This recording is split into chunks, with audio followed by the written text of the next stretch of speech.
Guys आज हम लोग देख रहे हैं प्राकृतिक वनस्पति के बारे में। कैसी पाई जाती है इसके बारे में हम चर्चा करेंगे। तो आते हैं टॉपिक पर। तो टॉपिक है हमारा आज का प्राकृतिक वनस्पति। पहला क्वेश्चन कहता है सदाबहार वन कहाँ पाए जाते हैं। तो देखिए सदाबहार वन कहाँ पाए जाते हैं, तो ये पाए जाएंगे अधिकतर आपके पाए जाएंगे कहाँ पर, ब्राज़ील में। अधिकतर मिलेंगे आपको ब्राज़ील में, लेकिन सदाबहार वन मिलते कहाँ पर हैं, ये मिलते हैं भूमध्य रेखा रीजन में। देखिए मैप में देखते हैं। मैप में आपको दिखाई दे रहा होगा, ये भूमध्य रेखा रीजन है, ये है हमारी भूमध्य रेखा। ठीक है। इस भूमध्य रेखा के आसपास जितना क्षेत्र पड़ता है वहाँ पर आपको हमेशा सदाबहार वन मिलते हैं। ठीक है। जैसे आप देखेंगे ये ब्राज़ील क्षेत्र आ रहा है ना, आपका इक्वाडोर क्षेत्र आ रहा है, तो ये जो क्षेत्र है आपका ये सदाबहार रीजन है। इसी प्रकार से अफ्रीका में ये वाला जो रीजन है, कांगो क्षेत्र है, ये सब आपका क्या सदाबहार रीजन है। इसी प्रकार से इंडोनेशिया का जो क्षेत्र है, यहाँ पर भी सदाबहार रीजन देखने को मिलते हैं। ठीक है। तो भूमध्य रेखा वाला रीजन जो होता है ये हमेशा सदा हरित बना रहता है, इसलिए हम इसे बोलते हैं सदा हरित वन या सदा हरित क्षेत्र। ठीक है। तो ब्राज़ील दिया गया है, तो ब्राज़ील में आपके क्या होते हैं कि आप देख पा रहे होंगे ब्राज़ील काफ़ी बड़ा क्षेत्र मिलता है भूमध्य रेखा के पास, इसलिए हम इसे क्या बोलते हैं, विश्व के फेफड़े भी बोलते हैं, क्योंकि यहाँ पर बहुत सारे वन मिलते हैं जो कि मतलब बहुत सारे ऑक्सीजन प्रोड्यूस करते हैं, इसलिए हम इसे क्या बोलते हैं, विश्व का फेफड़ा भी बोलते हैं। तो ब्राज़ील में अधिकतर देखने को मिलते हैं, लेकिन अगर पूछे आपका रेखा के हिसाब से तो भूमध्य रेखा बिल्कुल सही होगा। ठीक है। आगे आते हैं। सदाबहार वन पाए जाते हैं तो विषुवत रेखा क्षेत्र में, बताया ना अभी हमने आपको, विषुवत रेखा भूमध्य रेखा इक्वेटर एक ही चीज़ है। कहाँ विस्तृत आयनवर्ती वन पाए जाते हैं, तो आयनवर्ती आपके वन क्या हो, कांगो घाटी में मिलते हैं। आयनवर्ती आपके ये होते हैं कि जो हमेशा आपके बढ़ते ही रहते हैं। ठीक है। तो ये कांगो क्षेत्र आपका ये। ठीक है। तो यहाँ पर आपके आयनवर्ती वन मिलते हैं, हम बोलते हैं हमेशा जो बढ़ते रहते हैं वन। कौन सा विश्व का फेफड़ा के नाम से विख्यात है, तो विश्व का फेफड़ा जो है, वैसे हम बोलते हैं ब्राज़ील के क्षेत्र को, लेकिन यहाँ पर दिया गया है विषुवत रेखी वर्षा वन, वो भी ठीक है, लेकिन जो ब्राज़ील क्षेत्र है, ब्राज़ील क्षेत्र को हम बोलते हैं विश्व का फेफड़ा। ठीक है। अगर ये ऑप्शन में दे तो यही बिल्कुल सही होगा। तो विषुवत रेखा वर्षा वन है, क्योंकि विषुवत रेखा वर्षा वन यहाँ पर पाए जाते हैं।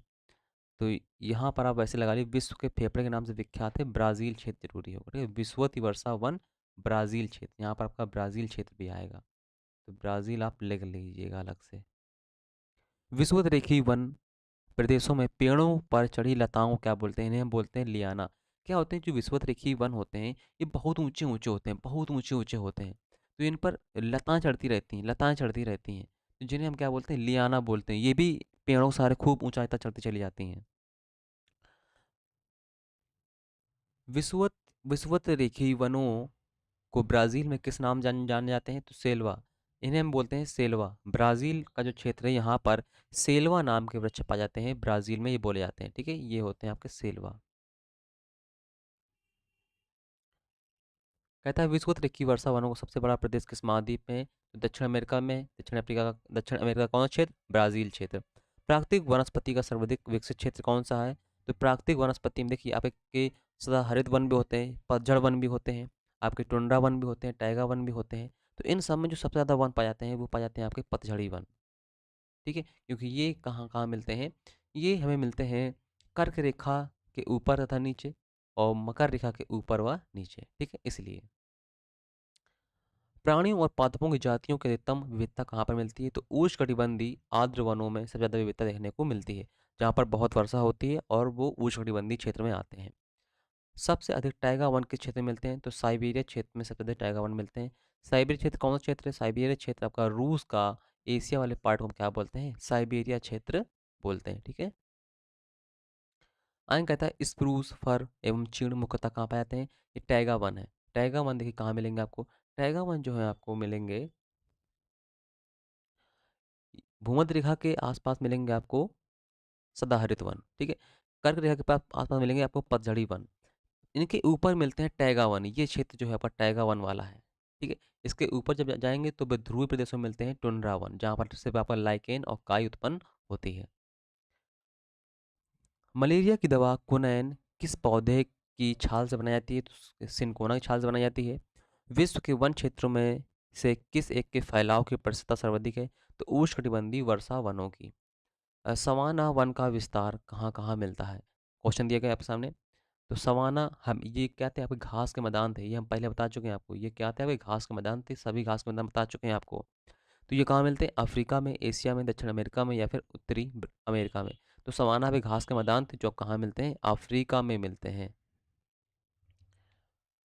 दक्षिण अमेरिका का चौड़ा वृक्ष रहित घास मैदान क्या कहलाता है, तो दक्षिण अमेरिका में क्या कहलाता था, पंपास।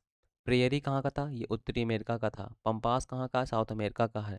वेल्ड कहाँ के थे, ये आपके दक्षिण अफ्रीका के थे।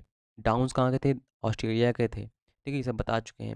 निम्नलिखित में से कौन शीतोष्ण घास का मैदान नहीं है, देखिए नहीं लगा हुआ है, यानी कि उष्ण है और एक आपका शीतोष्ण नहीं है। तो प्रेयरी, पंपास, प्रेयरी पंपास दिए नहीं गए, ये दोनों आपके शीतोष्ण हैं। डाउन्स भी शीतोष्ण है, वेल्ड भी शीतोष्ण है। तो सवाना, सवाना आपके कैसे हैं, ये आपके उष्णकटिबंधीय हैं और कहाँ फैलते हैं, अफ्रीका में। देखिए क्या होता है, जो कर्क रेखा है, ये कर्क रेखा है, कर्क रेखा और मकर रेखा के इसके बीच में पाए जाने वाले मैदान कैसे होंगे, सभी उष्णकटिबंधीय होंगे। और इसके नीचे और इसके ऊपर क्या मिलेंगे, शीतोष्ण मिलेंगे। तो जो सवाना है वो मिलते हैं यहाँ पर। तो सीधी सी बात है, कैसे है, उष्ण है। आगे कहता है, सिनकोना के वृक्ष किस वन में पाए जाते हैं, तो ये विषुवत रेखा वन में मिलते हैं। किस वन को बोरियल वन के नाम जानते हैं, तो शंकुधारी वनों को हम बोरियल वन के नाम जानते हैं।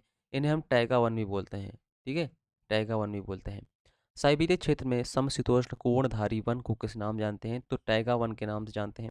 शंकुधारी वन कहाँ देखने को मिलते हैं, तो शीत शीतोष्ण क्षेत्र में मिलते हैं, यानी कर्क रेखा के ऊपर और मकर रेखा के नीचे। भूमध्य रेखा के निकट किस तरह के वन पाए जाते हैं, तो भूमध्य रेखा के निकट उष्णकटिबंधीय वर्षावन मिलेंगे। ठीक है,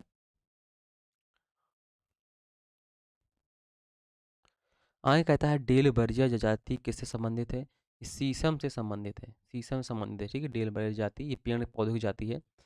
2000-2005 की अवधि में वन क्षेत्र का सर्वाधिक ह्रास कहाँ पर देखा गया, इंडोनेशिया में। इंडोनेशिया ने तेल उत्पादन के लिए अपने बहुत सारे वनों का विनाश किया था। और वहाँ पर भूमध्य रेखा होती है, तो भूमध्य रेखा में वन जो पाए जाते हैं, विषुवत रेखीय वन पाए जाते हैं।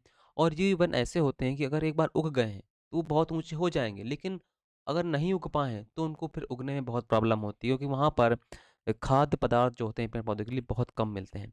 पृथ्वी को कितने समय कटिबंध में बांटा गया है, तो 24 समय कटिबंध में बांटा गया है। ये आपका वनों का क्वेश्चन नहीं है, लेकिन अब आ गया है तो करवा दिया। ठीक है, तो इस वीडियो में इतना ही, मिलते हैं नेक्स्ट वीडियो में। Thank you, tata, bye bye.